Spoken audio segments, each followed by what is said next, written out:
What is up, everybody? Welcome to episode number 68 of the Super Grapple Bros podcast about two brothers who are former WWE employees that enjoy wrestling and the video games. I am your host, one of your hosts, who is going solo once again, El Murpho. D-Murph could not rejoin and make his triumphant return to the podcast this week because one of his kids was having a birthday party and having friends over for, it was like their friend birthday party apart from the family birthday party.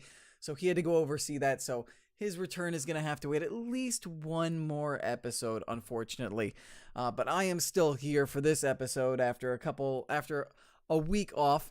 And we've got a lot to talk about in this episode. We have Evolution happened since the last episode, so I'm going to review that, do the review about that. Crown Jewel happened, which, as you may know from listening to the last episode, I did not watch that show, but we will be talking about the results. Survivor Series is starting to shape up. We've got a big idea of who's going to be on what team. NXT UK went into full force. We've got an idea of what the War Games card is going to be like. War Games is happening the night before Survivor Series. And then in video games, there was no real wrestling news outside of that from what I'm aware of, from what I was looking at. However, we've got a lot of video game news regarding Red Dead Redemption, Final Fantasy 15, Overwatch, Fortnite, bunch of other stuff. So we're going to go ahead and we're going to jump right into it with WWE Evolution. Hello to Adam Ritt, by the way, who is in the Twitch chat. We will definitely talk. You mentioned Crown Jewel. I will bring up your comment when we get to that part of the show.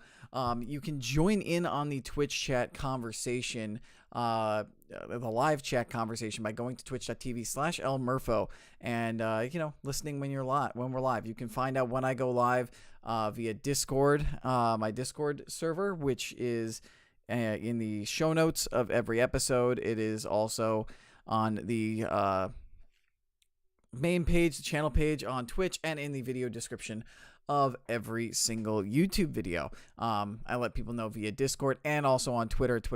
You find me at Twitter at L_Murpho. So let's go ahead and let's get into Evolution. Let's get started. Evolution and Crown Jewel was basically a tale of two shows. One was really, really good, and one was really, really bad. We're talking about the really, really good one, which is Evolution, which was the first ever all-women's pay-per-view from WWE. And it was a really good show. I think there wasn't really a bad match on the card on the show. There was a couple of really good matches, some okay matches, and then some matches where there was a little bit of sloppiness, but overall the match was okay, not too bad. And speaking of that, the first match that actually started off was Trish Stratus and Lita versus Mickie James and Alicia Fox. We had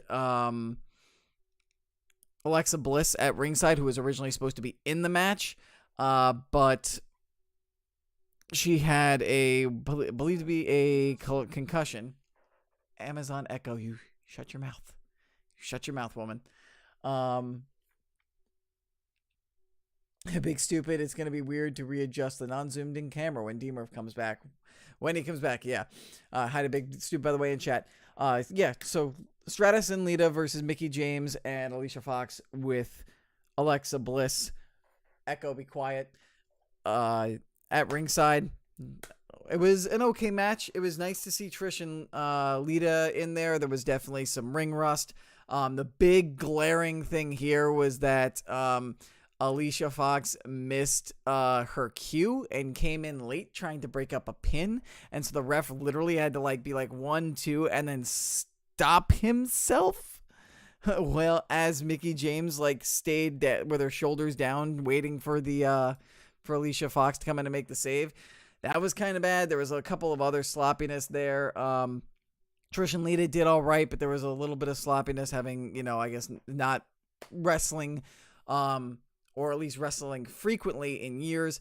But it was still a good match. It was still a fun match. Got to see Trish and Lita, go toe-to-toe with other competitors and be in the squared circle one more time. And it was fun for what it was. Trish and Lita ended up picking up the victory. I believe Lita got it off the moonsault. And yeah, it was nice. And in my predictions, if I recall correctly, that is 0-1 so far for me for the show. We'll go over the rest of my predictions for the show at the end of the Super Grapple Bros. At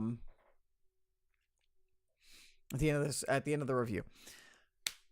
I don't know. My mind's like all over the place this episode. I don't know what's going on. Anyway, we're going to keep pushing forward.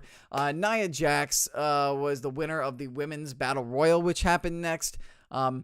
I was so close in getting this one right. I had picked Ember Moon, who actually came in second. See, I didn't want to go with Nia because I thought Nia was like kind of the obvious answer because she's the biggest, strongest woman, arguably next to Tamina in the match. So I figured it was almost like too predictable to go with either Nia or Tamina, just because they were the big, strong powerhouses in that battle royal match. But turns out they wanted to let Nia win, which good on them. Hopefully they can turn Nia's character around. She's kind of doing all right since the win. The match itself, again, there was some sloppiness, some miscues. Clearly some people were trying to figure out and do things like on the fly and improvise. The match started off good. I really loved the Iconics promo in the beginning where she just they just railed into all of the female legends who were in the match, and then all the female legends decided to toss them right out. We got to see a lot of legendary women in there. We saw Ivory, who had a dance break with Carmella, which was actually a pretty good highlight there.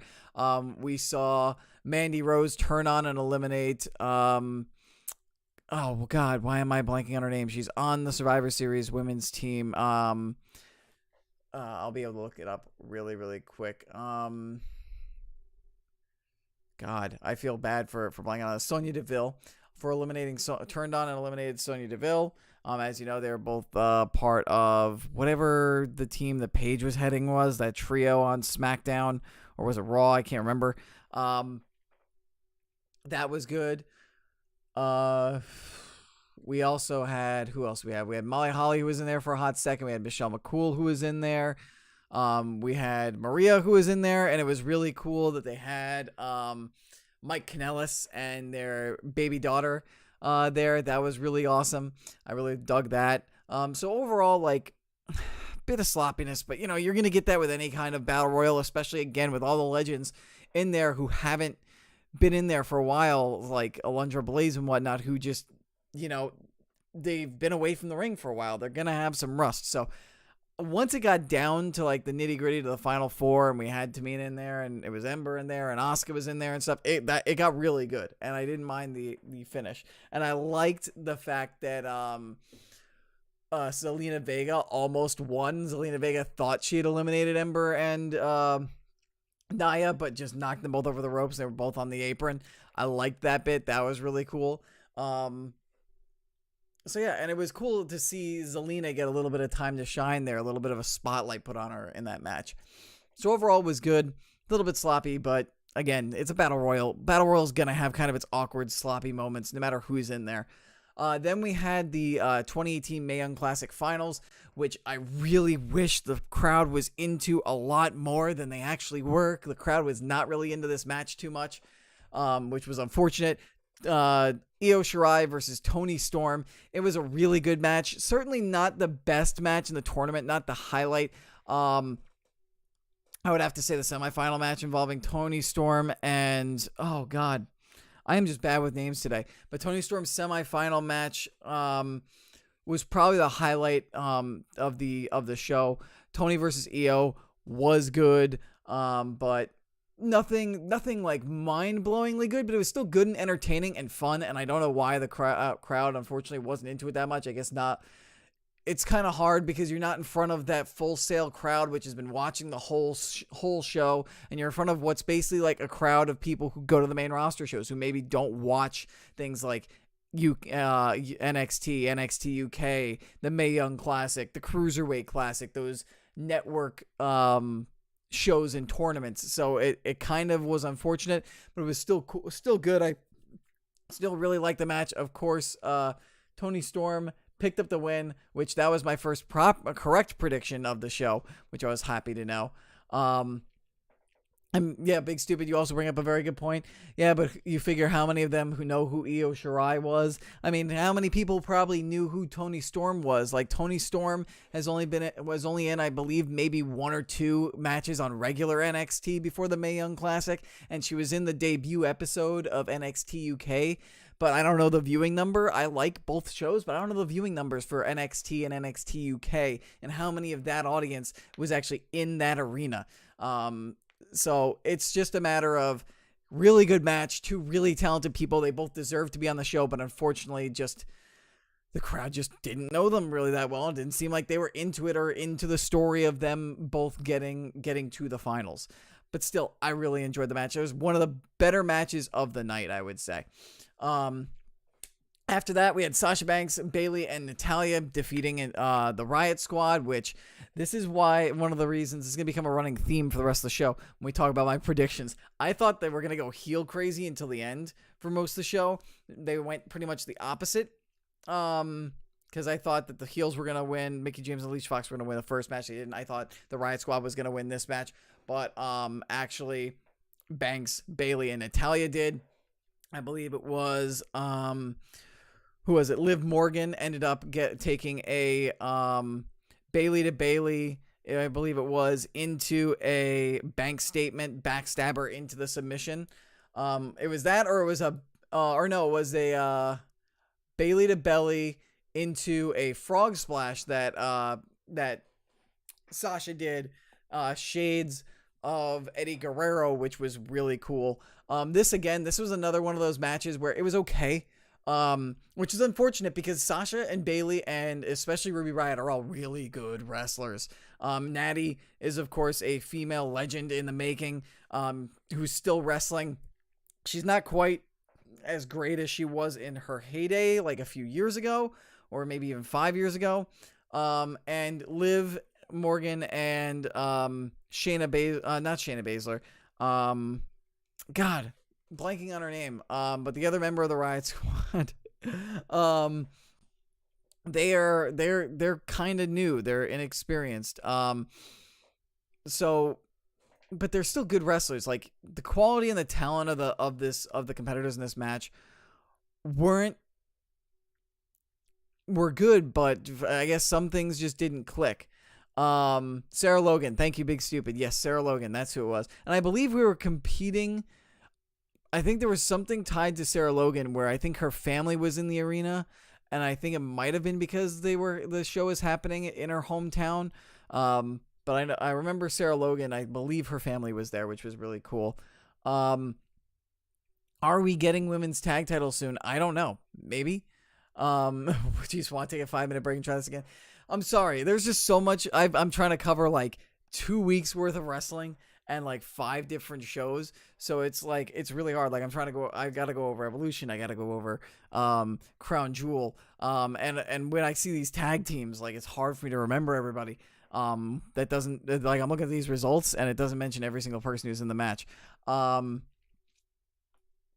So anyway, again, there was a little bit of kind of sloppiness to this match, but overall I thought it was good. It was entertaining, did its job. The frog splash and the finish was really cool. Again, frog splash, nice touch, and cool win for Sasha, Bayley, and Natty.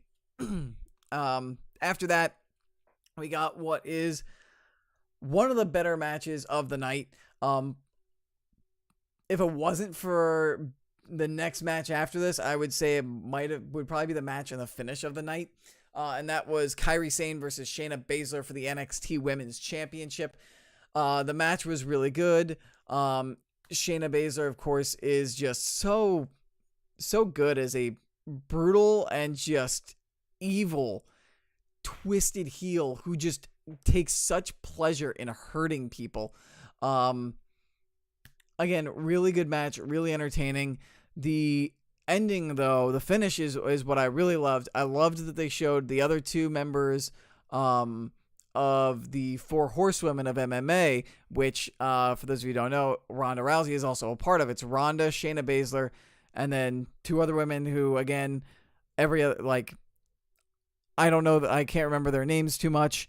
Once they start showing up in NXT more often and I get used to their names, I'll remember their names. I know one of them is Roderick Strong's wife. That's about it. I wish D-Murph is here because he knows all four horsewomen of MMA. But they showed the two of them sitting ringside along with other NXT women. And then they came back to that. That was meant specifically to drive towards the finish, which was Kairi Sane gets thrown into them, like almost over the barricade, and then they take exception to that, being fans or friends of Shayna Baszler's, and they also wore Shayna Baszler shirts. Basically came out, the ref was distracted, clocked Kairi twice, and then Shayna locked her into her finisher. And props to Kairi. I like the finish. Kairi did not tap out. She literally fought and was trying to scratch and claw and reach her way to the ropes, but couldn't even move, and just slowly but surely, gradually passed out. Adam Ritt, you're saying that you're upset that Shayna Baszler won, that it pissed you off. Why give her the title again? Call her up. The reason why you give her the title again is because right now, both the Raw and women's the Raw and SmackDown's women's divisions are both pretty strong right now. They've got really good, really strong champions, and I think if you want to bring Shayna Baszler up, you want to bring her up as a threat to Ronda Rousey. So you're probably going to wait for a little while. And also, the reason why they had her win the title again is because Shayna Baszler, if you haven't realized from what she's done over the last year, she is one of the best women's wrestlers going right now. Possibly, and I'm even going to say this with the tear that Becky Lynch is on right now, she might be the best female heel, if not best heel, period, going on in all of WWE right now. She is just killing it. So why bring her up where she could get, where there's not a ready-made storyline for her right now? Because I think when you bring her up, you need to handle her like Asuka when Asuka first came up, but not, let her peter out like Asuka kind of has in the second half of this year. So you want to have something ready for her. And if something isn't ready for her right now, also consider this. Yes, she won the NXT Women's Championship for the second time. No other woman has done that before in history. So she becomes the first ever two-time NXT Women's Champion, which is a huge accomplishment. That's a huge notch in her belt, which is kind of a joke now that I think about it, kind of a bad pun, wasn't intended. For her career, and it also gives more prestige. It's something else that the commentators can talk about when she comes up. It's another thing that she can brag about when she comes up to the main roster. I think it's fine. I think it's perfectly fine for them to hold off on Shayna Baszler. You give her an accomplishment that nobody's gotten yet. You can give Kairi Sane a chance to maybe become a two-time champion too, or you have somebody else win as well, or get the opportunity against her to win the title as well. I don't know who you would do right now. Maybe Candice eventually, because they're starting to do stuff with Candice, but she's involved with Nikki Cross at the moment. But yeah, I think Shayna Baszler is perfect where she is right now. She will get called up, and when she does, she is going to be a big deal. She's one of the hottest things going, and this is just another good accomplishment, another thing that she can brag about that gives her character more ammunition to fire at people. So I had no problem with this. I thought it was great. I loved the finish, and I'm happy to see what's going to happen next in NXT, and I believe the future for Shayna Baszler is very, very bright. Big stupid S, and I guess I'll bring this up because it's a good transition. He's worried what they're going to do with Becky Lynch at SummerSlam because we've got Becky Lynch versus Ronda Rousey at Survivor Series, because it's SmackDown Women's Champion versus Raw Women's Champion, which is fitting because we're getting into the SmackDown and Raw Women's Championship matches next. He said, do I think they're still building for Rousey versus Charlotte at Mania? I don't know. We'd have to see what happens because Becky Lynch is running so good as a heel. I don't know if they would turn her back face, but she is technically kind of a face. So I don't know. And they haven't called Shayna Baszler up. And thank you, Adam Ritt, by the way, for the names. Jessamine Duke and Marina Shafir. Like, they haven't started doing anything yet in NXT, so we don't know what kind of abilities they have. So, like, or what affinity they have for being in the squared circle. So I feel like they would need more exposure on NXT before they get called up along with Baszler. And I think now that you've packaged them together, if you bring Baszler up, I feel like maybe you should bring all three up. So I don't know. It really all depends on where Duke and Shafir are in their development and when they want to move them up. They could maybe do it on after Royal Rumble. But I don't know. And I'm not sure who's going to win that. Well, I mean, I'm pretty sure they're probably going to have Ronda Rousey win that match. But who knows? Maybe what they do to start building it is maybe Becky loses, but she doesn't lose clean. There's a couple things they could do. Maybe Becky wins via disqualification, because maybe at NXT TakeOver, Shayna Baszler drops the title to Kairi Sane right away. And then the next night, Shayna debuts with Jessamine Duke and Marina Shafir and helps beat up Becky Lynch. Maybe they beat up Becky Lynch, causing a disqualification because Ronda's about to lose. Or maybe they do almost similar to what happened with TakeOver, where they attack her when the ref's not paying attention. And there we get the 4 horsewomen of MMA debuted. And then maybe that gives Becky Lynch or Sasha Banks and Bayley something to do on Raw, as they're on Raw with all 4 horsewomen. They're fighting them off. Or maybe Jessamine Duke, Shayna Baszler, and Marina Shafir are all on SmackDown. And that's something that Charlotte and Becky have to settle their differences in order to combat the 3. Could do something like that. Or like Adam Ritt did, maybe do Shayna versus Ronda at Mania. You could have Shayna Baszler debut maybe at Royal Rumble. Maybe she wins the Royal Rumble. And then you have her go against Ronda Rousey, and you have Shayna versus Ronda, because Ronda's a good face and Shayna's an amazing heel, as I've just spoke at length just now.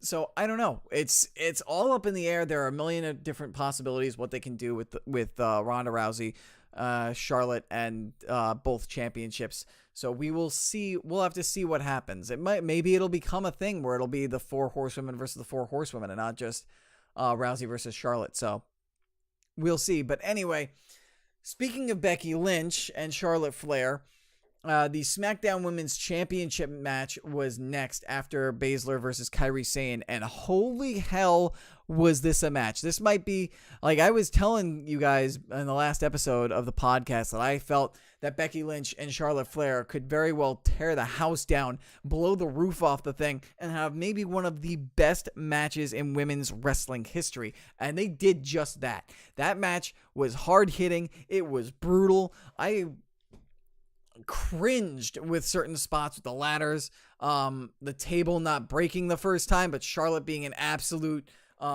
trooper and just going again and just doing a sunset flip through the table. The use of the kendo sticks was just vicious, and then that ending finishing power bomb. Like, seriously, Charlotte Flair has got like some insane like bravery and guts to be able to take that kind of a bump from the top of the ring post, from the top of the corner, all the way to the outside through a table. And the near falls, like there were times, like especially when Becky covered Charlotte in all those chairs and debris, I thought that's it, it's over. Then she got up and I was like, okay, now Charlotte's gonna win. And then Becky ended up winning. Like, it had the emotion, the storyline, the right characters, a great face, a great heel, even though technically the heel was the face and the face was the heel. Hard-hitting, brutal action. They pulled no punches. They got just as down and dirty as the men, got just as extreme as the men, and they had some memorable spots, memorable moments, and at the end, both of them were just exhausted. And you could tell when you looked at them both after the match was over that even though they were both trying to stay in character, they both knew that they just did something special. And that's what that match was. That match was special. It was the match of the night. One of my favorite matches I've seen of the entire year. It is up there with anything I can think of for match of the year in 2018. And like, seriously, hats off to Becky Lynch and Charlotte Flair. And once again, much like how a couple years ago, Sasha Banks and Bayley were breaking down barriers, kicking indoors, and having insane matches. The other half of the 4 horsewomen of wrestling, Becky Lynch and Charlotte Flair, are doing the same exact thing, doing it all over again. Props to Becky, props to Charlotte. I'm excited to see where things go from here, and just seriously, just a round of applause to both women for that match. And I feel bad for Ronda and Nikki for having to follow that. The Raw Women's Championship match was the final match, and I still thought it was good. For the story they were telling, for the people involved, I thought it was a good match. It was going to be impossible, really goddamn hard to follow that SmackDown Women's Championship match. They weren't going to be able to do it, but it was still a good match. It was still entertaining. I liked the story, and I liked the fact that Nikki Bella came back and did the job for Ronda, and Brie got involved, and in effect, Brie also ended up doing the job for Ronda as well. I thought it was entertaining. I thought it was good. No real big complaints. There was nothing that really jumps out at me aside from Ronda picking up both Bellas and putting them on her shoulder, a la John Cena, for her like big, like twisting, almost like Death Valley driver Samoan drop type thing. And again, like once even Nikki Bella, once Ronda locked in that armbar, immediate tap, which is great. Good way of passing the baton, passing the torch, and just handing things off to the next generation.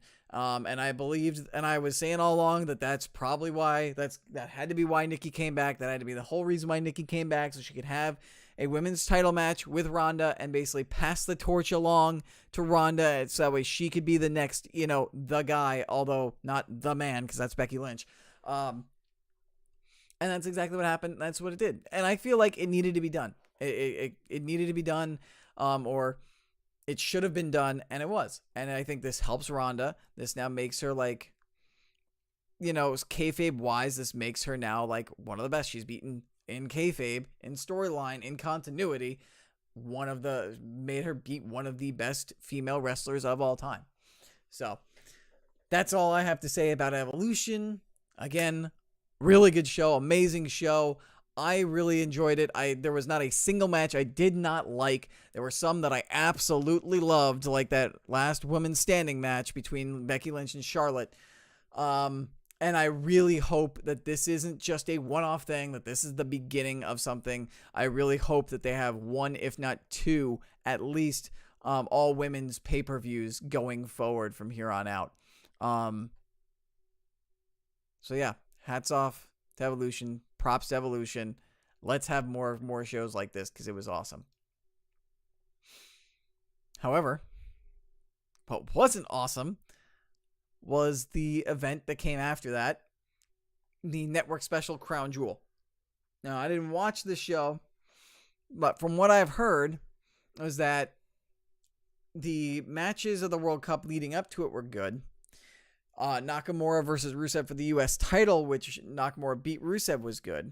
But then once you got to the finals of the World Cup tournament, and then the championship matches, things kind of went south quick. Hello to Laserscope, by the way, in the chat. So I'm just going to bring up the results, talk about, the fallout of the show, and then we're just going to move on from there. So we started off with the kickoff match, which is Shinsuke Nakamura defeated Rusev. Actually, yeah, I'll run this through real quick. I got to go back and double back and go over my picks for Evolution when I get a chance, but we'll read off the results here. Then in the World Cup, we had of the semifinals, Rey Mysterio beat Randy Orton. Miz defeated Jeff Hardy. Seth Rollins defeated, for the quarterfinals. Seth Rollins defeated Bobby Lashley, and Dolph Ziggler defeated Kurt Angle. Then we had the Bar successfully defending against the New Day for the SmackDown tag titles. Miz defeated Mysterio to make it to the finals. Ziggler defeated Rollins to go to the finals. AJ Styles defeated Samoa Joe to retain the title because Daniel Bryan did not partake in Crown Jewel. Bobby Lashley was John Cena's replacement in the tournament because John Cena did not partake in Crown Jewel. Then we had Brock Lesnar defeating Braun Strowman and once again becoming the WWE Universal Champion, which, oh boy.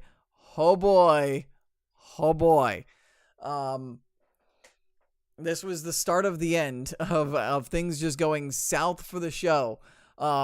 With Roman gone, they decided, I guess they decided this was the only way they could turn Braun face again because they had turned him heel, was just have Brock win and have people be so upset and disgusted that Brock Lesnar had the title that Braun would then turn face. But good God. Once again, it's on somebody who's around not that often. We're not going to see the Universal Championship every week. We're going to see it maybe once a month. Apparently, Lesnar's contract is good through WrestleMania, and apparently, I heard he will be showing up again for the Royal Rumble, but I don't know if he'll be showing up before then. So we'll just see him have another title versus title match versus AJ Styles, which AJ might probably lose again, because they did this last year. And then he'll have the championship of Royal Rumble, and we'll see if he ends up retaining and holding it to WrestleMania again. But that was part one of the trifecta of out of touchness. And just not just head scratchingly just what the heck that was Crown Jewel. We then had the finals of the World Cup tournament in which Miz got hurt. We don't know if he actually tweaked his ankle. I don't know if he actually tweaked his ankle or kayfabe did it. I think he might have kayfabe did it. But then Shane McMahon said, no, I want SmackDown to win the World Cup, so I will take his place. And Shane McMahon beat Dolph Ziggler to win the World Cup, to be crowned best in the world. I feel like this was, I don't know, some people were saying none of the competitors in the tournament wanted to be crowned best in the world at a show in Saudi Arabia, which I wouldn't be able to blame them, and that Shane took it up on them, but some people think it was planned. Almost feels like it's also in part a dig at CM Punk in a way, but yikes, just not good, Bob. Not great, Bob. Not a good look. Yikes. And then finishing off the show was Triple H and Shawn Michaels versus The Undertaker and Kane. Triple H tore his pec shortly into the match. Shawn Michaels showed his age, had to fight 2-on-1 against The Undertaker and Kane. Kane's mask and wig fell off. Ugh. Yikes. And Triple H got up and just in time, I believe, for a super kick into a pedigree for Undertaker to get pinned and to lose and for the show to go and end. Shawn Michaels got brought back for this match. He came out of retirement after having one of the greatest matches of all time for this match. Just let that sink in. Let that sink in. So this match, this show, which is already muddled in controversy, which started off, by the way, with Hulk Hogan coming out also, saying he was going to be the host of the show and then was never seen again. Just this show was controversial to begin with just because of the political mess surrounding it, and then those three matches plus Hogan just made it that much worse. This was not a good show. I hope it's scrubbed from the records books. But they're still calling Shane McMahon the best in the world, and they're keeping that going into Survivor Series, so who knows? Anyway, let me get into the chat and see what you guys thought about Crown Jewel. Big Stupid said, we got no dream matchups, very paint by numbers. The best in the world was a spot just to get Shane to win, to pump up Survivor Series. And HBK did a moonsault, and Taker and Kane forgot to catch him. Yes, that was another thing that happened in that match. Why give him the title? You got to start with that. I believe that was in reference to Braun Strowman. Asking who will beat Lesnar for the title. I have no goddamn clue. Because Reigns ain't coming back for a long time because he's got to worry about, getting rid of his leukemia. I think it's probably going to be Braun Strowman because he's the only one I can see doing it now. He's the only person on Raw that I can see who would pose a challenge and potentially win. And they gave Braun Strowman. This is the other thing. The way that the Brock Lesnar versus Braun Strowman match was done was basically his Braun Strowman might as well have just changed his name to Roman Reigns because that is those are exactly the kind of matches that Brock and Reigns had. Just F5 after F5 after F5 after F5 after German after F5 after F5. But the other guy just not going down until eventually one F5 did it. It's the same stale, tired, boring, dull match we've seen Brock Lesnar have with Roman Reigns for the last 3 years. Except now Braun Strowman's in there instead of Roman. Tell me I'm wrong. Tell me I'm wrong. So I hope we don't get that with AJ Styles at Survivor Series, and I hope that Braun faces Brock at the Royal Rumble and maybe just wins the title and it's all over with and we don't have to deal with that match anymore. Or hopefully maybe they do something different. Big Stupid says, I think Roman comes back, wins the Rumble, gets his belt back as a superface. I don't know. Because leukemia is a serious thing. It depends on how early they caught Roman's leukemia and how serious it is and how many treatments he has to go for. If it's something where it's like, oh, your leukemia popped up, but, a couple treatments, couple months, you'll be fine. Or if it's something serious where it's like, no, like it's progressed quite a bit and, this is going to take years. Because remember, like I said in the last episode, Brian Boyle, the NHL, he just recovered from leukemia a couple weeks ago. Might be a different type of leukemia. And he actually did still play with the Devils while he was getting treatment, but he dealt with that and wasn't cleared. It didn't go into full molecular remission for a year. So who knows? We have no idea and we can't assume when Reigns is going to come back. Stupid Hey Money Talks. I'm calling it now. Roman isn't as bad. Get him off this horrible show. He gets all the sympathy and comes back as the massive face Vince wanted him to be. I don't know. I don't know if they would deliberately exploit leukemia just to get Roman over. I don't think I can't assume that of the WWE. I don't think WWE is that like that. I'm sure they were just going to put Roman in there because honestly, they didn't pull John Cena and Daniel Bryan to be safe. Daniel Bryan and John Cena requested to be off the show. So,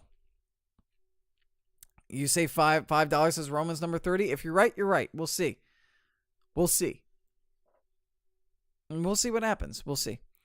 How long does Brock hold the title for? I hope he loses the Royal Rumble, but he'll probably have it until WrestleMania. And then hopefully he'll lose it to WrestleMania. We hope. So yeah, that's all from Crown Jewel. I'm going to go over my Evolution picks before we start talking Survivor Series. So, my picks, I got to compare them to a certain somebody who also did viewer picks, which again, check out the Discord server, join the Discord server. You can get in on viewer picks for, pay-per-view events. If your predictions are the top out of all the viewers, you will get a shout out. Or if you beat myself or D-Murph whenever D-Murph comes back, you also get a shout out. Since he was the only one who did the viewer predictions this time around, shout out to Big Stupid because you got the most right because you were the only person who did the predictions this time. My picks. I had Ember Moon in the Battle Royal. I was wrong. I had Toni Storm for the Mae Young Classic, which was right. I had Shayna Baszler retaining the NXT title, which I was right. I had the Riot Squad winning their match, which I was wrong.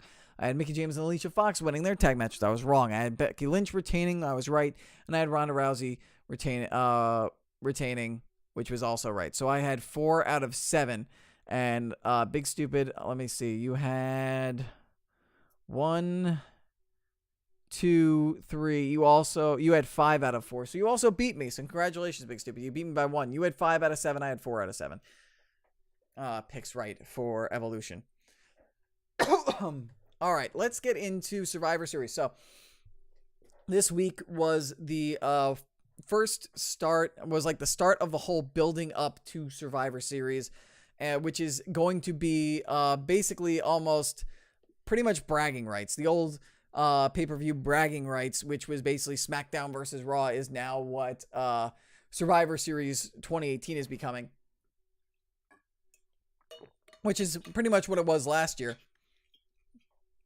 So we're basically getting every champion of every level from one show is facing the other. So we're going to have the Bar versus AOP, who are now the tag team champions, who beat Seth Rollins in a handicap match because Dean Ambrose didn't show up and then decided to beat the hell out of Seth afterwards because of their ongoing rivalry.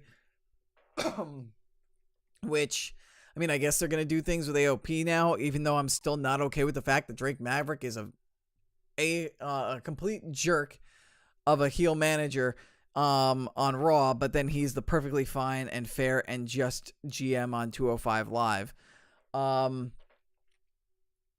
So we've got AOP versus the Bar, tag champions versus tag champions. We've got Ronda Rousey versus Becky Lynch, which is gonna be awesome. Might very well steal the show. And women's champion versus women's champion. We've got Shinsuke Nakamura versus Seth Rollins, which is also going to be amazing. U.S. champion versus Intercontinental champion. And then we've got AJ Styles versus Brock Lesnar, a rematch of last year. Please let AJ Styles win, even though he isn't going to. Probably isn't going to. Then we've got the teams. We started to get the teams for the Survivor Series matches to form. There are going to be 3 Survivor Series matches at Survivor Series. At the namesake pay-per-view event. We will have the men's Survivor Series match, the women's Survivor Series match, and the tag team Survivor Series match. What will main event the show? Either the men's Survivor Series match or the Universal Championship match of Lesnar versus Strowman.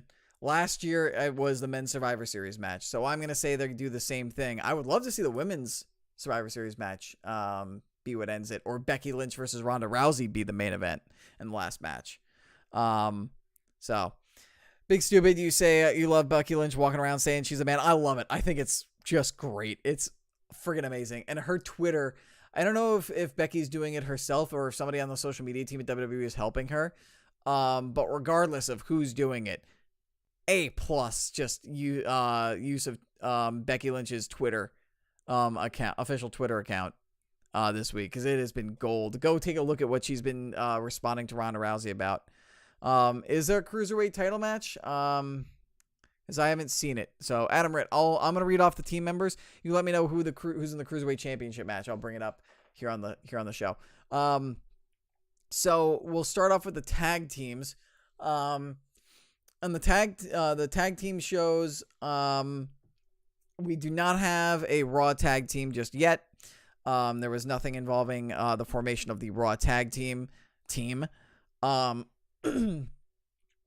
on SmackDown, we had a match between the Usos and the New Day, 2 of the greatest tag teams of all time, facing off to determine who were going to be the captains of the team. The Usos ended up winning. What was a great match. Like, they had a pay-per-view, like I saw the highlights. They had basically a pay-per-view caliber match on a SmackDown just because they're the New Day and the Usos, and they're just friggin' amazing. And then the Usos got on the mic afterwards and said, yo, the 2 of us, us 2 teams, we've been through war against each other on and off for years. But this is a whole different kind of war. It's SmackDown versus Raw. We got to rep the brand, and we can't think of anybody else we'd rather be in the trenches with, so to say, than you guys. So they extended an invite to the New Day to join the tag team. That's not going to get hilariously repetitive. And so now we have 2 of the 5 tag teams set for Team SmackDown, which is the Usos and the New Day. However, we can pretty much assume who's going to fill out each team just because there are only about 5 tag teams, maybe, on each brand, and I think that's why Lucha House Party is starting a rivalry with the Revival, because they need another tag team on Raw. Because on Raw we've got the Revival, the Ascension, God, who else? I was looking at the roster. McIntyre and Ziggler can't be on it because they are in the men's team. Rollins and Ambrose broke up. AOP are the tag team champions. They're facing off against the Bar. So we've got those two teams. We've got if Lucha House Party's in there, we got Lucha House Party. We've got the Ascension and Breezango. Those are the only 5 teams. And then if Rhino's still around, you could technically have Rhino and Heath Slater in there too. Plus the B team. And I guess you could say Rude and Gable if you wanted to as well. So, okay, so there's 8 teams there technically on Raw. If you include Lucha House Party. If you take out Lucha House Party, there's 7. Or actually, I think the Ascension's still on SmackDown, aren't they? Or are they on Raw? I can't remember. But for SmackDown, we'll get SmackDown, we're probably going to get Sanity, Gallows and Anderson, and then I think the Colognes are the only other tag team that are on SmackDown right now because Harper and Rowan are hurt. Unless Rowan's injury wasn't too bad and the Bludgeon Brothers come back, and then you've got the Bludgeon Brothers. So I'm sure you'll get Sanity and the Club in there along with the Usos and the New Day, and then I guess the last team will probably be the Colognes because I don't know who else they would put in there, and the Colognes would probably be the first ones eliminated in the match. Because that's just the way they do Primo and Epico, and have been doing Primo Epico for like the last 4 years or so. But speaking of Sanity, before I get into the women's teams, and it's a perfect transition because we go from Sanity, which is a tag team, into the women's division. Nikki Cross finally made her debut on the main roster in an open challenge match against Becky Lynch, and she actually didn't go down easy. She had a really good match, and after she won, she was in typical Nikki Cross fashion, holding her arm but smiling, and she also came out with Sanity, so thank God they're keeping her with Sanity now that she's moved up, which is awesome. Maybe her being around will now give Sanity more TV time, and I loved the promo. She came out and she was like, I wanna play, Becky. Let's play. I want to play, Becky. Let's play. Let's play, Becky. It was just great. It was amazing. I'm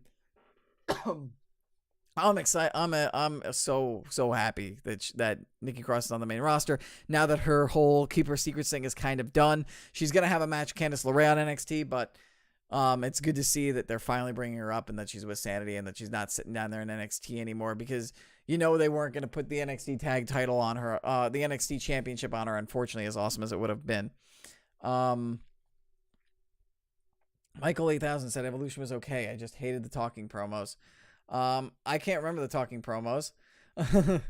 And yeah, I loved Evolution, which I talked about earlier in the episode. That accent was brutal. Hey, I'm doing my best. All right. I'm Irish. I'm of Irish heritage, not of Scottish. I did my best. All right. So for the Survivor Series women's teams, for Raw, we didn't get a list of the teams. We had Alexa Bliss named as the captain. However, she's not going to compete due to her injury. She had a rematch between Natty, Sasha, and Bayley against the Riot Squad. It's going to be interesting to see who fits into this show because there's a lot of women that are going to be that are on the Raw roster that deserve a spot in this match. In addition to those 6 women, we've got Ember Moon, we've got Nia Jax, we've got Tamina, there's Alicia Fox, there's Mickie James, even technically Dana Brooke. Dana Brooke's gotten better. So we'll see. It might be just some. I think it'll probably be Sasha and Bayley and Ruby Riott, and then maybe one other person from the Riot Squad, but it'll probably be Sasha, Bayley, Ruby, Nia, and Ember, I would think. That's 1, 2, 3, 4. That's 5 of them. And I think Natty and the rest of them will probably be sitting out. Rhea Ripley LOL. Oh, did she? Did Rhea Ripley have a talking promo? I thought Rhea Ripley was good though. I think Rhea Ripley is very good. She's on NXT UK. I think she's actually the NXT UK champion. They just haven't aired her winning the championship yet because she won them in tapings in August. But sidebar. Anyway, going over to the SmackDown women's team, we actually know the majority of the team. Adam, right? You love Tegan Nox, and unfortunately got hurt. Yeah, Tegan Nox is awesome. Hopefully she comes back and she'll win next year. Anyway, distractions. Gotta focus. The SmackDown Live women's team was announced by Paige in full, though we're not entirely sure. There might be a change. The team might change a little bit. We'll see. We've got Carmella, Naomi, Asuka, Sonya Deville, which props to her, and Charlotte is supposed to be the captain. Charlotte was named the captain, and then her music hit, and she didn't come out. So we don't know what's going on with Charlotte following the loss to Becky Lynch at Evolution. But Mandy Rose actually came out when Charlotte's music hit, saying like, why the hell is Sonya in this match when I should be in this match? And then a brawl broke out. So who knows if Sonya Deville is going to end up in the match? Maybe Mandy Rose takes her place if she ends up fighting her and beating the hell out of her. Maybe Mandy Rose takes her place because Charlotte doesn't show up, and then Charlotte eventually does show up and helps SmackDown win. But it's interesting and intriguing. So we'll see what happens in the next, what is it? We've got 2 weeks before Survivor Series. So it'll be interesting to see. And by the way, yes, Adam, I do see you in the chat. I will get back to this before I talk to the men's team. We do know who is in the Cruiserweight Championship match. It's going to be Mustafa Ali versus Buddy Murphy. And that's going to be freaking dope. That's going to be pure, straight fire of a match. Mustafa Ali's really, really good. Buddy Murphy is going to be really, really good. So it's going to be awesome. Survivor Series is next Sunday. Is it really? Is it really? I thought it was the 25th, not the 18th. I thought we still had a couple of weeks. Maybe I'm wrong. Let me see. In which case, oh boy. No, it is. You're right. It is taking place next Sunday. So, yeah, we'll see what happens in this next week then. Well then, I guess I'm going to have to try and do a podcast on Friday night. So that way I can get my predictions in for War Games, which might not get in on time, but at least it'll get in if you watch on Twitch live at twitch.tv/L_Murpho. Yeah, they said 2 weeks, but I just checked, which is technically the 25th, because today is the 10th, and tomorrow's the 11th, but I mean, technically, I guess 2 weeks from the 6th is the 20th, so 2 weeks, so I guess it's that. Not sure if D Murph will return for the Survivor Series predictions show, if it's a Friday night because of his commute, but we'll see. And he actually hasn't had much time to watch a lot of wrestling. I've actually had to tell him what's been going on, of late. But yeah, a week from tomorrow at the Staples Center, November 18th, 2018 is Survivor Series. That's what the wikis say. It's interesting. Here we go. Here's WWE.com. Yeah, WWE.com even says Sunday, November 18th. 8 days, 45 minutes flat. As I said it, no seconds. Cool. So let's get into the men's team. We had Captain Baron Corbin named for Raw, who will not be competing. He's saying he's not competing in the match. He named the first 3 members, which are Drew McIntyre, Braun Strowman, and Dolph Ziggler. Braun proceeded to chase him all week, all night on Raw. We don't know who else is going to make it onto the team. There's talks that Elias might make it on, Bobby Lashley and Finn Balor as well. Kurt Angle wanted to be named team captain and take over the team, but he ended up losing to Drew McIntyre in kind of like a prove it match. So we'll see if he ends up making his way onto the team or not. We'll find out. It would be fitting if he did, because one of the members on Team SmackDown, which is being co-captained by Daniel Bryan and The Miz, who are competing, is Shane McMahon. The best in the world, fear not, the best in the world is competing at Survivor Series. Don't mind me, I'm going to take a swig of water. So Shane McMahon was requested by Daniel Bryan and The Miz to be on the team. And he reluctantly agreed. Hopefully he doesn't end up winning it. And we don't get something similar to what happened last year. And then we also had Rey Mysterio win a spot, being picked by The Miz. Miz picked Shane. Daniel Bryan picked Rey. Daniel Bryan agreed, and Miz agreed to both the others' picks. Then they both wanted. Daniel Bryan wanted Jeff Hardy. Miz wanted Samoa Joe, so they had a match. Samoa Joe won, so Samoa Joe is in the match. So the SmackDown Live team in full is Daniel Bryan, The Miz, Shane McMahon, Rey Mysterio, and Samoa Joe. While I'm glad Rey's in there, I kind of wish that like Shane and Rey almost weren't in there. But I mean, like with Rey, you kind of have to have him in there because he's Rey freaking Mysterio, and where else are you going to put him in the show? But I think it would have been nice if Shane and or Rey's spot were instead given to like guys like Rusev and Andrade Cien Almas, or maybe even Eric Young. So what are you going to do? We'll see how the story plays out. I'm not going to judge it too bad. You've got D. Bryan, The Miz in there. Rey Mysterio is good, and you got Samoa Joe in there. So we'll see. And so that's everything that happened as far as build up to Survivor Series. Just to touch on some things that happened on NXT and NXT UK. NXT UK, we've got what seems to be building up a rematch between Zach Gibson, Liverpool's number one, and and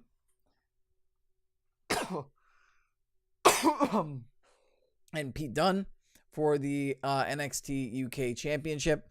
We also have the Kofi brothers who have joined up with Wolfgang to form the first ever stable. It sounds like they're calling themselves the Pack. That's not official yet. They're currently in a rivalry with Flash Morgan Webster, Mark Andrews, and one other guy who I cannot remember his name, but he does the whole raise his hand and the raise his hand periodically during his entrance, and the crowd goes whoop whoop in response to it. Can't remember his name, but that's because he's only been around since the start of NXT UK, I think. I haven't seen it. He was probably in the UK tournaments, but I can't remember him.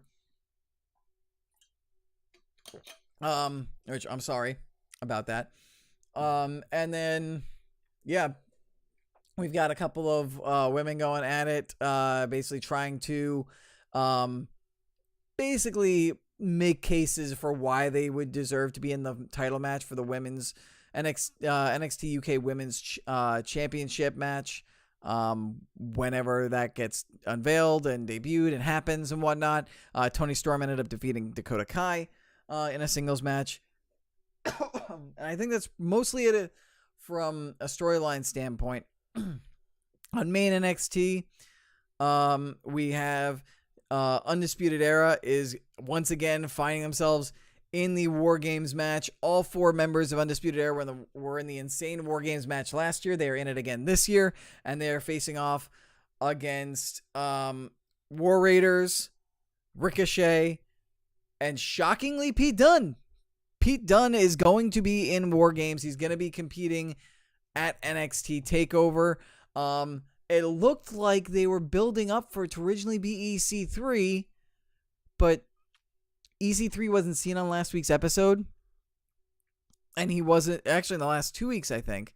He hasn't been seen in the previous 2 weeks, so I don't know if he's injured or kayfabe injured or something, or maybe they're calling him up to the main roster sooner than we thought, but I thought for sure with him beating Adam Cole and getting beaten up by Undisputed Era that he was going to be the fourth member going against Undisputed Era in the War Games match, but I was wrong. They just decided to throw Pete Dunne in there, which, I mean, okay, Pete Dunne is Pete Dunne. Pete Dunne's one of the best wrestlers out there right now. So I'm not going to complain about it that much. I'm just curious as to the reasoning of why it isn't EC3.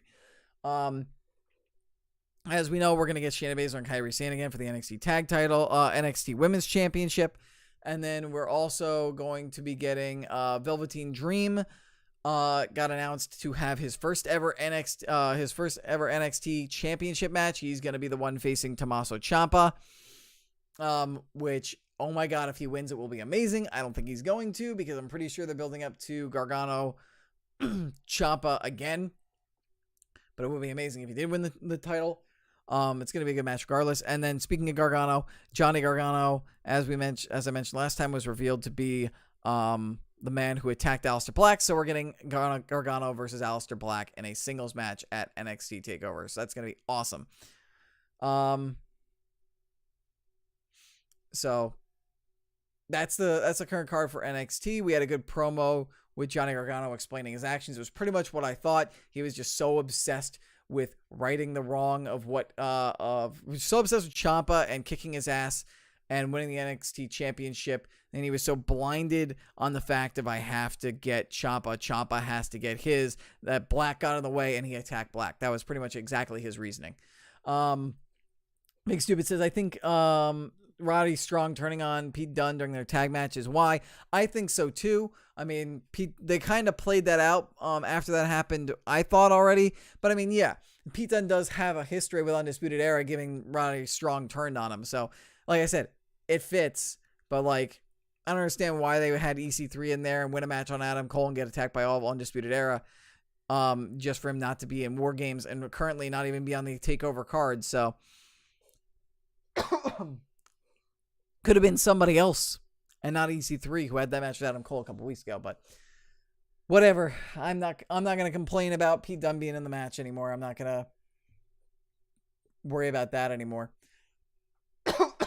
So that'll do it for the wrestling portion of the show. We're going to get ready to move on to video games. We got a lot of news to run through. And speaking of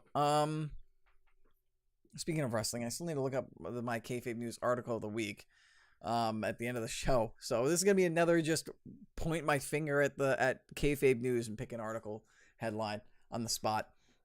But in video games, some of you may know there's this little game known as Red Dead Redemption 2. I play it on the stream and it goes onto YouTube.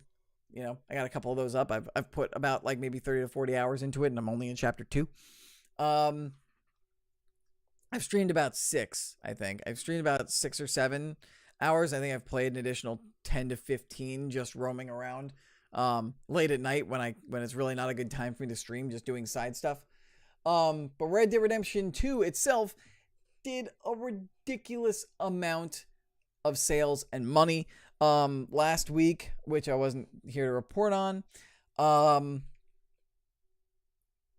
Rockstar revealed that Red Dead Redemption 2 had a sell-through, which means there's known as a sell-in and sell-through. Sell-in is the amount of copies they give to retailers and the money they make on selling the copies to retailers. Sell-through is the amount of copies that customers buy from the retailers. So Red Dead Redemption 2 in its first week had a sell-through of $725 million. It is the second largest first week entertainment and gaming sale or sales number, second only to Grand Theft Auto 5, which generated $1 billion of revenue in its first 3 days, which is insane. And the $725 million of Red Dead Redemption 2 was through the first 3 days. So yeah, Rockstar, they know how to release them video games, and they're pretty popular when they do reveal them. As for the number of copies, Red Dead Redemption 2, or Rockstar revealed today, or not today, but this week, the sell-in number of copies, but not the sell-through when they did their third quarter earnings report. And their sell-in, which means the number of copies they shipped to retailers, was 17 million. Not sure how many of those were sold through. But Polygon did a little bit of math here. So let's see. I'm just going to read this paragraph because I can't figure out where their point starts and ends. This is the launch week was even more impressive. Take-Two noted Red Dead Redemption 2's first 8 days on the market. The company sold more copies of the game than the original Red Dead sold during its first 8 years of release. Red Dead Redemption 1 debuted in May 2010, and by February 2017, almost 7 years after launch, Take-Two said the sell-in numbers had reached approximately 15 units sold. So, in other words, Red Dead Redemption 2 sales topped. It made sold at least 15 million copies in 8 days. So at the very least, 2 million of those copies that were sold weren't sold through. So it's at least 15 million copies went to customers and consumers.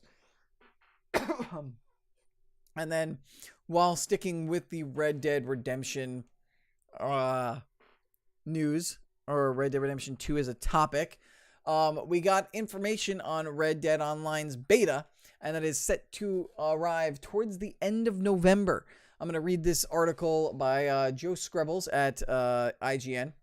He says, "We knew it would come at some point this month, but Rockstar owner Take-Two Interactive has confirmed that the beta for Red Dead Online will arrive at the end of November.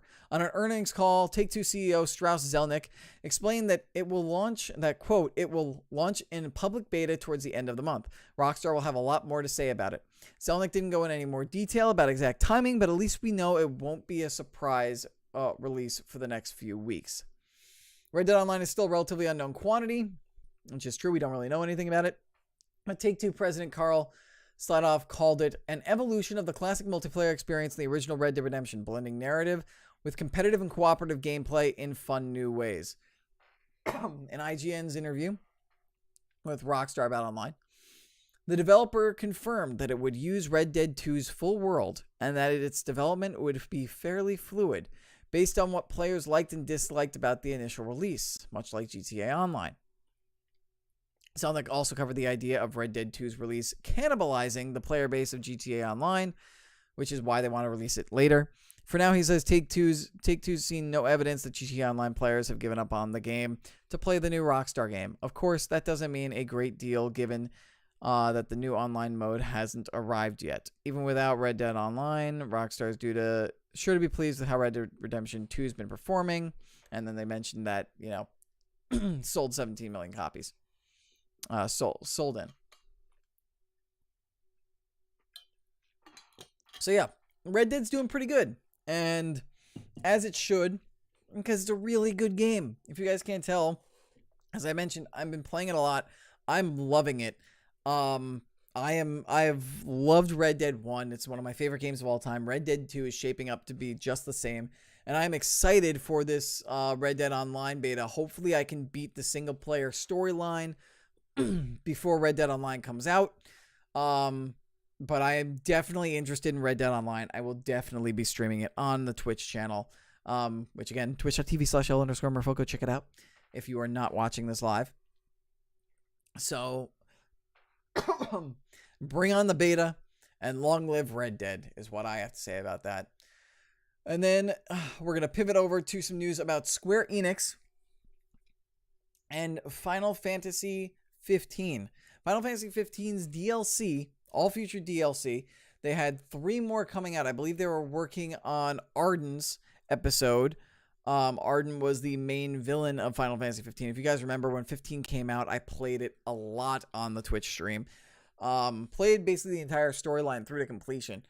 And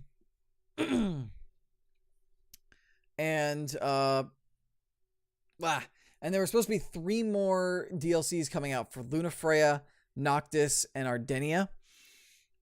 But unfortunately, all 3 of those have been canceled. And director Hajime Tabata, who was the guy responsible for basically making 15 as good as it was and taking it out of development hell and making sure it released. And then also made Final Fantasy 14 the success, redemption story that it was. He's left. He resigned from Luminous Productions, which was owned by Square Enix, and he resigned from Square Enix as of Halloween. Laserscope, take care, man. You're off packing for DreamHack Atlanta and finally leaving the office tonight. All right, man. Take care. Good luck, man. And good luck promoting Realm Royale, buddy. So let me read this IGN article written by Adam Bankhurst. I'm going to skip the first graph because I already mentioned everything. The news was delivered as part of a special Final Fantasy 15 presentation that also announced that 3 of the 4 upcoming DLC for Final Fantasy 15 have also been canceled. Tabata took over for Tetsuya Nomura as the Final Fantasy 15's director in 2013, Nomura went on to focus on Kingdom Hearts 3. Tabata was also the director of Crisis Core, Final Fantasy 7, Final Fantasy Type 0. Earlier this year, Hajime Tabata opened Luminous Productions, a global studio within Square Enix, to work on AAA games and, quote-unquote, utilize the technology and creativity to change the future of gaming and entertainment. As for the DLC, it was announced that episode Arenia, Lunafreya, and Noctis, as I mentioned, which were part of the Dawn of the Future DLC plan, have ceased production. Episode Arden, which takes place 30 years before the main story, will be released in March of 2019, and a teaser trailer was shown. Final Fantasy 15 episode Arden Prologue was also revealed and will be a short-form teaser that will lead up to episode Arden, and will have teasers released on December 15th and January 10th, 2019. December 15th, 2018, January 10th, 2019. Aside from the DLC, Final Fantasy 15 Multiplayer Comrades will be released as a standalone product for PlayStation 4 and Xbox One, and will be released on December 12th, 2018. They talk about that. Lastly, Final Fantasy 15 will have a collaboration with Final Fantasy 14 with Adventure from Another World, and will also begin on December 12th. Noctis will journey to the mysterious Mikote Ichimi to Perpetus Keep, which concludes with a fierce battle against the primal Garuda from Final Fantasy 14 Online. Completing the quest will earn player Final Fantasy 14 themed costumes to use in game. So yeah, just unfortunate that there's going to be no more Final Fantasy 15 DLC. I didn't play any of the 15 DLC, but I heard that it was good, that it was fleshed out, that it helped flesh out the story more. I was mostly interested in the Arden DLC and then the Noctis and Lunafreya, because those were going to be the ones that were probably going to shed the most light on what was kind of a muddled third part of the game, and probably provide more answers as to some of the more confusing bits of the story. So unfortunately, we're not going to get some of that with the Lunafreya and Noctis stuff, but hopefully Arden will do a good job with it. And it's unfortunate to see Tabata leaving Square Enix. Hopefully Square Enix will be able to survive with him gone, and be looking forward to what Tabata can bring with whatever game he makes next away from Square Enix. Now I just want to touch on some Overwatch news next. So without further ado, let me do the nice little news thing for Overwatch news. With D-Murph missing, I do my best to try and do it in his place. We actually do have Overwatch news to discuss. The Overwatch cinematic short reunion came out during BlizzCon, and it revealed 2 new characters, which is Ashe and Echo. Ashe is the leader of a gang. I can't remember. I think it was Blackout Gang, wasn't it? Or Deadlock Gang. The Deadlock Gang. And she has a past with McCree. They may have been lovers. Not sure. And she basically has a semi-automatic rifle that can be fired almost like a carbine, that she can fire rapidly up close and then can zoom in from a distance and fire slowly. She has a dynamite that you can throw, and you can actually shoot it in midair to like blow up on people, cause fire damage to them, or you can just let the fuse run out and blow up. It's got long range. She also has a knockback, almost like shotgun kind of thing. That's like a booper, can boot people off maps.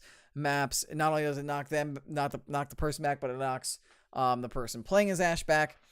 So really interesting kind of player. The other new character that got revealed, who will be a playable character and a playable hero, we just don't know if she's going to be number 30, which will be the next one after Ashe, is Echo, who was a special looking Omnic.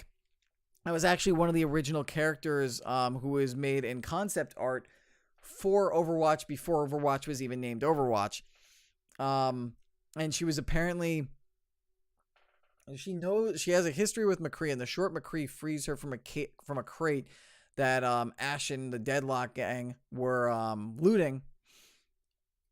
And he calls her partner, but I don't know if that's just him being like a cowboy and just calling her that just to call her that, or if they actually do have a close history. She was a member of Overwatch. McCree mentions that Winston has put in the call for all Overwatch members to return, and says that he will join them up there. He will join them all soon. He's just got other business to attend to. So, 2 new characters from Overwatch. Also, Overwatch announced that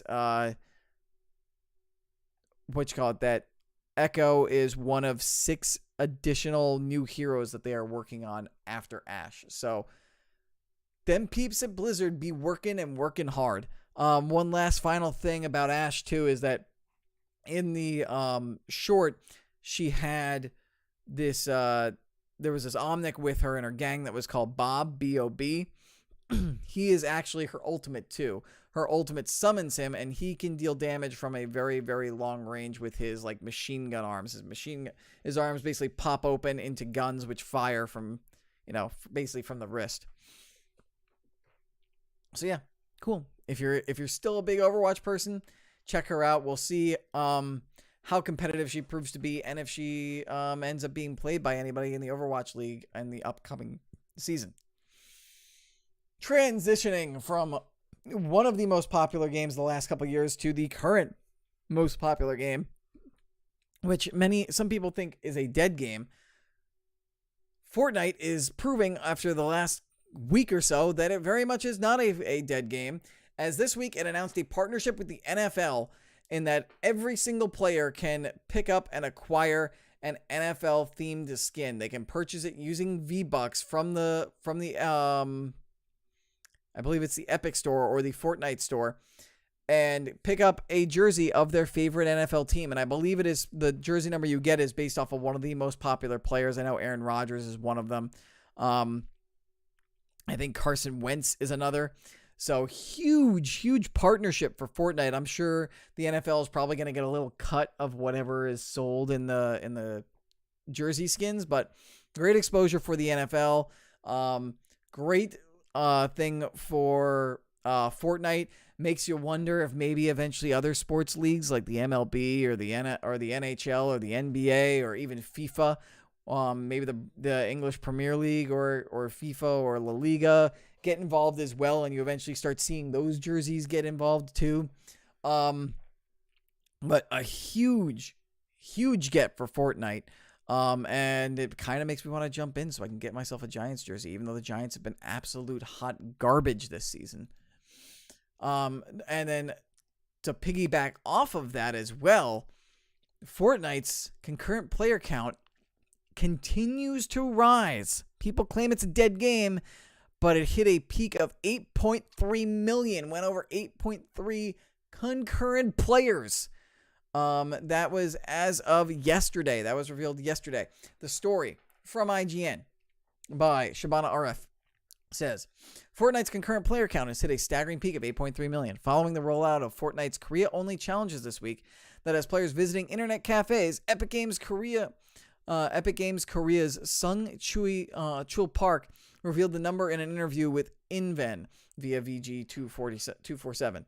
It's an astonishing achievement, particularly when you remember that back in February, the game hit an all-time high of 3.4 million concurrent players. At that time, it caused some serious server problems for Epic. It seems that the developers invested in some backup tech since then. So, wow. Just like, wow. Fortnite's popularity is insane, continues to grow. And Season 6 got its big event that happened. If you haven't seen videos of it, check it out. The big cube that many have joked to call as Kevin that was hovering above Loot Lake is finally cracked, and it broke. And it sent players who witnessed the event into a trippy, like, alternate dimension where they just floated around, and it was all white. And those little, like, tears in space-time were, like, moving around in the form of butterflies. And when one landed on the player's finger, they got warped back into the map. And now in Loot Lake, there's now a new quote-unquote island where it's basically a crater with shards of Kevin in the ground. And now no more house. So the map of Fortnite has evolved yet again. Ready for all 8 million concurrent players and anyone who isn't and all the other players in general to go ahead and run around and frag and destroy people and do their lovely dancing emotes in their NFL skins. Big Stu, maybe the Giants can get some Fortnite characters to help them out. You're friggin' hilarious. You're absolutely funny. In some unfortunate news, here, Prima Games, for any of you who remember, they used to make the strategy guides, the big, thick strategy guides for games back before the internet became a huge thing and internet wikis became a big thing. They would make these huge, thick strategy guides for you to read through to find all the secrets and Easter eggs in a video game. Unfortunately, they are shutting down. They were just shy of 30 years since their founding. The story from Nick Santangelo, again from IGN. Longtime strategy guide maker Prima Games is shutting down next year, according to new reports. Variety reports that a spokesperson for publisher DK said, "I can confirm that the decision has been made to no longer commission new Prima Games strategy guides, and the US-based imprint will be discontinued in spring of 2019. We are in conversations with the Prima Games team and cannot comment on this further at this point." Prima's 3 U.S. offices reportedly will be shut down one at a time, starting with its Roseville, California location by the middle of this month, according to EGM. The Indianapolis location will close its doors in March of 2019, while it's unknown when the New York City office will be closed. As of publication time, customers can still pre-order guides for upcoming games, and a Prima representative told Game Industry Biz that the company will not commission any new strategy guides and will discontinue all imprinting in spring of 2019. It is unknown how many employees will be put out of work when each office shuts down. We are in conversations with the Prima Games team and cannot comment on this further at this point, a Prima Games representative told Game Industry Biz. Prima Games was founded in 1990, becoming the first company to print guides for Nintendo Entertainment System games. In 2015, it merged with its biggest competitor, Brady Games, after Prima parent company Penguin Group bought Brady Games parent company Random House. So, it is a sad day in the industry, as one of the most memorable things about video games in the 90s and the aughts, the strategy guides, are now pretty much have gone the way of the dinosaur. And not to pile on the bad news, I don't have a news story about this exactly, but I did want to bring it up. In addition to shutdowns, Defy Media this week revealed that it is shutting itself down and and basically released everyone that was under their employ without warning, with no termination, separation packages, or severance packages. That's the word I was looking for. And the fate of places such as Smosh and Smosh Games are unknown. I had the pleasure of working with the Smosh Games crew when I was with Up Up Down Down, so I wanted to bring this up. I am thinking of them. They are my thoughts. I really hope that they all find work really quick. Ian Heckox, who is one of the founders of Smosh, is working to try and find a new production company to work with Smosh, to take on Smosh. So this might not be the end of Smosh and Smosh Games, but I highly suggest that people look into Defy Media, especially what they've been doing, because there's a lot of YouTubers. They were an MCN, a multi-channel network, and their reports, and maybe not all MCNs work like this, but their reports that they got millions of dollars in investments last year, and they were taking significant cuts out of people's AdSense and ad revenue on YouTube. And then, like, sometimes they wouldn't even pay the YouTubers the money that they were due. And when you take a look into it, it was really, really shady, the crap that Defy Media was doing. And Anthony Padilla, who was one of the founders of Smosh, he basically released a video basically explaining all the, like, how Defy Media treated him and Ian, and why it ended up leading to him leaving. And when Defy Media came around, before they were Defy Media, Ian and Anthony sold Smosh to them because they promised them salaries and stock options if the company ever went private or public. The company never went public, so they were basically given a salary an average modest salary, and, well, I don't know if it was average or modest, but basically just gave him a salary and then gave him stocks that were worth nothing. And these are guys who, like, should be making millions of dollars off of the royalties and stuff from all the stuff that Smosh has done. I mean, I don't know how well off Anthony and Ian are, but it sounds like Defy screwed them out of a lot of money. And if that's what they did to one of their biggest people, like, imagine what they've done to all the other YouTubers. So my thoughts are out there for everybody who's still with Smosh Games. I believe Lasercorn left, so Hinky left, but I think Joven was still with them. For Wes, for Mari, I worked with all of them. I don't believe Flitz is with them anymore. And all the newcomers who were on the team. Matt Robb, who was the producer behind the scenes and sometimes appeared in episodes of Smosh Games. My thoughts go out to all of them. I really hope they find work soon. Hopefully, fingers crossed, somebody picks up Smosh and Smosh Games and they can continue doing what they're doing just under a new production company.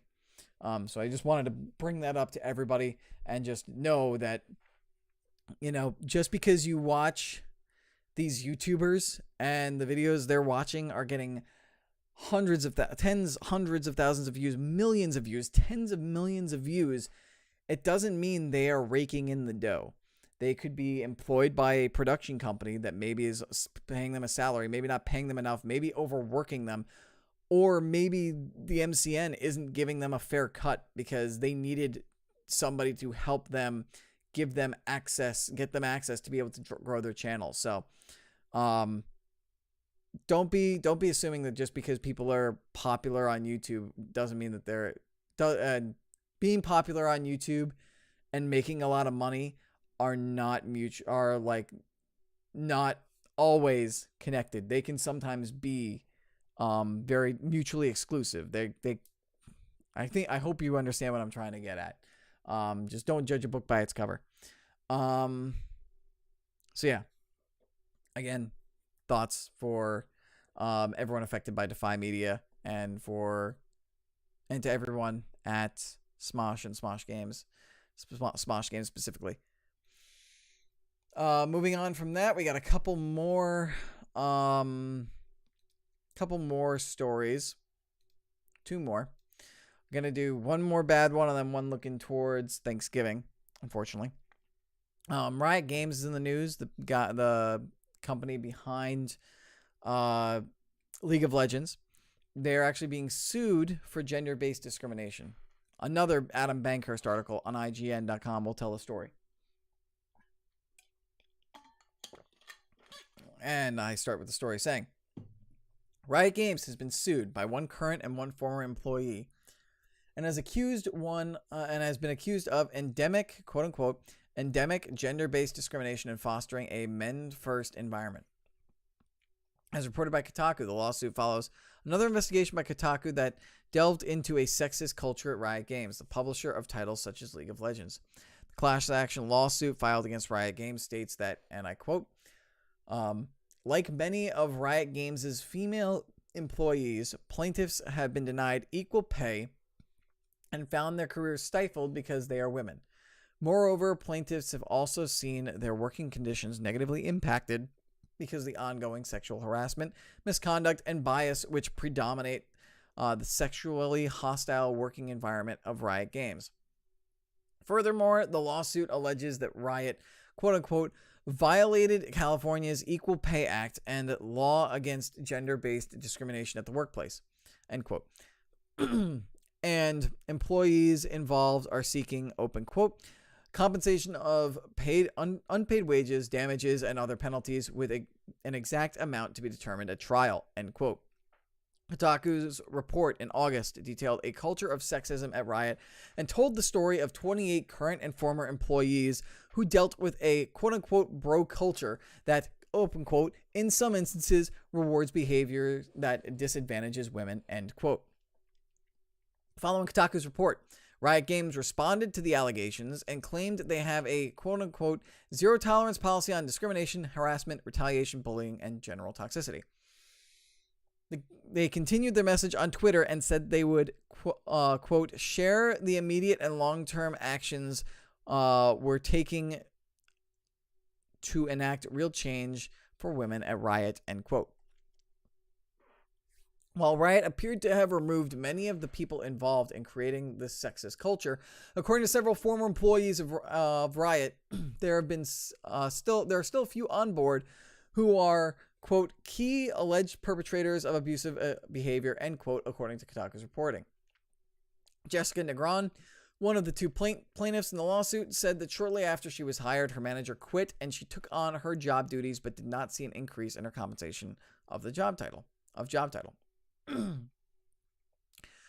She said that even though she spoke up and asked to make her change official, quote, 3 men were hired into the role one after another, end quote, and she was never interviewed or had her voice heard.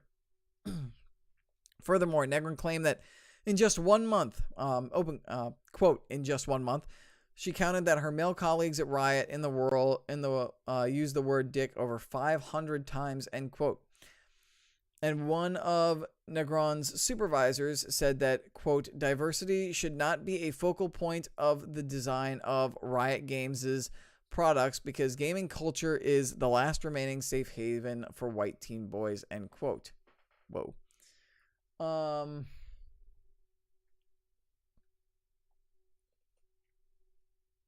The other plaintiff, current Riot Games employee Melanie McCracken, has been working at Riot since 2013 and spoke up about her experiences with the sexist culture and claimed that, quote, HR failed to keep the meeting confidential and leaked the information to her supervisor, end quote. She took a new position in 2015 and her former supervisor was then promoted to a senior position in 2016. She was then said to have been given, quote, she was then said to have been, quote, given a 5-month countdown to find a new position or be fired, end quote. And then there's a link to the entire lawsuit. Wow. This is big. Almost kind of makes me feel glad I don't play League of Legends anymore. Because, Jesus Christ, that's bad. I don't know if there's any more I can say about that. Just, it's bad. That kind of practice should not happen at any company, especially a company that has created one of the biggest, most popular video games, arguably of all time in Riot. Like, holy crap. It's just, if what's in this lawsuit and what's claimed in this lawsuit is true, then, just Riot needs to change. Riot needs to change. Anybody who's left, who is engaged in this kind of toxic culture needs to be removed. And Riot needs to set forth new diversity and equality guidelines and settings. And get HR up to speed ASAP and make sure that HR does their job and follows through on any future claims of discrimination, be it sexual, racial, or any kind of abuse, sexual abuse, which that's not what this is about. This is more about gender-based discrimination than sexual abuse. So, yeah, Riot needs to get their crap together and knock it the hell off. The last story that we'll talk about today talks about we're going into Thanksgiving. And I know that based on what I just talked about, the few stories I've talked about just before this is like a hard thing to transition to, but I'm going to try. Is that as we're getting close to the holidays and Thanksgiving is fast approaching, it is T-minus 2 weeks away.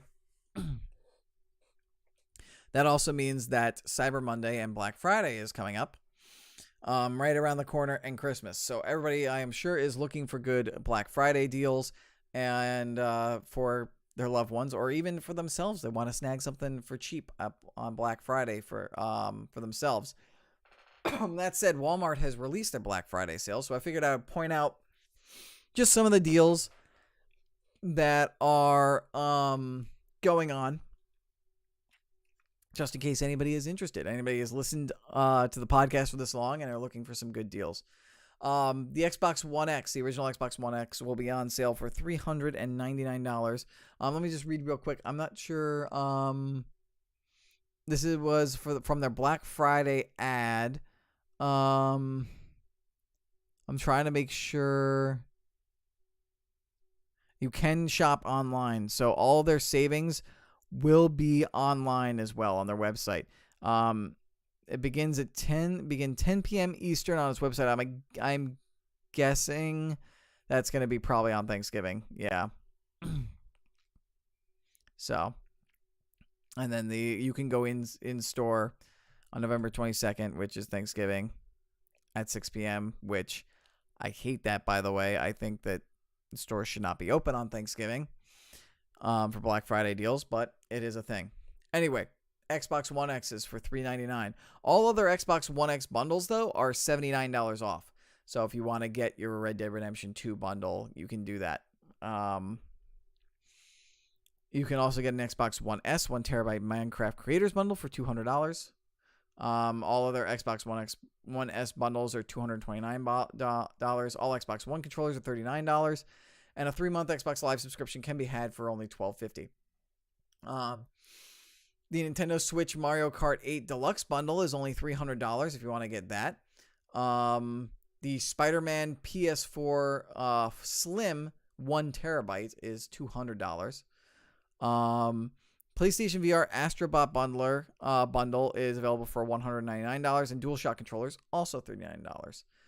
If you want to get into the gaming scene with a gaming laptop, which I do not recommend, desktop is better. Laptops for gaming normally go about of running high quality in about a year, maybe 2, and then you can't upgrade because they're laptops. So I highly suggest you do a desktop. But if you're in the market for a gaming laptop, there's an HP Pavilion gaming laptop going for $599. And it will have an Intel, Intel i5 8300H CPU, GTX 1050 Ti from NVIDIA, 1 terabyte of storage, and a 15.6-inch display. 1 terabyte is a lot considering it was 500 gigs was the original size. And I think 1 terabyte is the largest you can get in current consoles. I'm not sure if they sell 2 terabytes for consoles. All I know is I upgraded my internal PlayStation hard drive to 2 terabytes. There are also a list of games that are being sold for $35 and $25 and $17 as well, $17 and $12. So I'm going to just look through it and go through any ones that might interest any of you. For $35 games, Donkey Kong Tropical Freeze, Assassin's Creed Odyssey, Forza Horizon 4, ARMS, Pokken Tournament, Lego DC Supervillains, Destiny 2, The Forsaken Collection, for anybody who wants to, get into Destiny like I am, Soul Calibur 6, For Honor Marching Fire Edition, Xenoblade Chronicles 2, Sea of Thieves, NHL 19, We Happy Few, COD Blops 4, which means I'm probably going to pick up, I've been looking to pick up COD Blops, so if I can get it for $35, I think I'm going to pick it up on Black Friday. Thank you, Walmart. Spyro Reignited Trilogy, Shadow of the Tomb Raider, Sims 4, Dragon Quest 11, and XCOM 2 Collection. Also Kirby Star Allies. I might pick up Assassin's Creed Odyssey and maybe NHL. Nah, I can only afford 1, maybe 2 games, but definitely Call of Duty Black Ops 4. Was that Spider-Man a PS4 Pro? No, it was just a PS4 Slim, not the Pro. So if that was the Pro though, for $200, whew. $25 of mention, $25 games. Rocket League Ultimate Edition, Mario plus Rabbids Kingdom Battle, Crash Bandicoot Insane Trilogy, God of War, Detroit Become Human, Far Cry 5, Grand Theft Auto 5 Premium Online Edition, Lego Marvel Superheroes 2, Final Fantasy 15 Royale Edition, Fallout 4 Game of the Year Edition, Assassin's Creed Origins, Overwatch Legendary Edition, and Elder Scrolls Online Somerset. And then the $17 games, Super Mario 3D Land, Ocarina of Time 3D, Donkey Kong Country Returns 3D, a lot of 3DS games here. Animal Crossing New Leaf, Lego Worlds, South Park Fractured But Whole, PUBG for Xbox One, MLB The Show 18, Dragon Ball Fighters, Lego Marvel Superheroes 2, Grand Theft Auto 5, Destiny 2, the original, UFC 3, and that's pretty much it. $12 games. I'm seeing if there's anything here. Doom, Fallout 4, Mortal Kombat XL, Red Dead Redemption, and Red Dead Redemption Undead Nightmare. If anybody has never played the original, wants to know what that's all about, after beating Red Dead Redemption 2, Injustice Ultimate Edition, and Just Cause 3. So those are all the Black Friday dealy deals. So that's going. With that said, oh, that's a good one. That's a good one, man. I already know what I'm going with, Big Stupid, for the Kayfabe News article of the week. Thank you so much for providing that, by the way. But that is going to do it for episode. Get NHL 19 so we can play the shell together eventually, hopefully. Oh my God, look who's in the chat. DMurph42. DMurph is in the chat. He has not returned on camera, but he is in the chat saying, "Oh hi." There he is. So that's going to do it for episode 68 of the podcast. It's going to come to an end. I'm hoping to get NHL 19 for Christmas, by the way, Big Stupid. So hopefully I get it as a Christmas present. Wink, wink, hint, hint, nudge, nudge to DMurph, who's in the chat. Anyway, let me go ahead and do the whole outro spiel. Do not forget, by the way, guys, if you are listening to this or watching it back on YouTube, you can catch the show live. Traditionally every week, normally on a Saturday, but since next week is going to be Survivor Series and TakeOver, it's going to be happening on a Friday night, but traditionally it's on Saturdays. You can find it at twitch.tv/L_Murpho. You can watch on VOD also at twitch.tv/L_Murpho. You can also watch it on VOD form on YouTube, my YouTube channel at youtube.com/ElMurphoReal. Or is it Real El Murpho? It's Real El Murpho. At youtube.com/Real El Murpho. I'm just going to go and check that right now. I'm having a brain fart in the outro.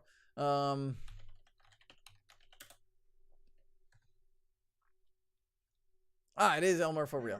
Whoa, and then that's playing over there.